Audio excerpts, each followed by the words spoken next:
What a tragic story. 5 people dead, including 2 young children, after an apparent murder-suicide in DeKalb County.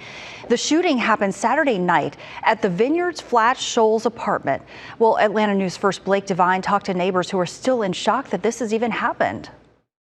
What started with a welfare check turned into tragedy as DeKalb County police discovered 5 people, including a 1-year-old little boy and a 5-year-old girl, dead in an apartment complex. Oh my goodness, what's going on? Tina Marie lives in the Vineyards at Flat Shoals Apartments. It seemed like it was my... Devastated that this happened. For something like that to happen is really shocking. It's really, especially to children. And it hurts. This all occurred just before 7:30 Saturday night, as DeKalb County police are investigating this shooting as a domestic-related murder-suicide. You never would think that person would snap. You just don't see it coming. At this point, it's still unclear who the suspected shooter was. 5 people. Which is why Marie remains fearful. A lot of times you do see and hear stuff going on.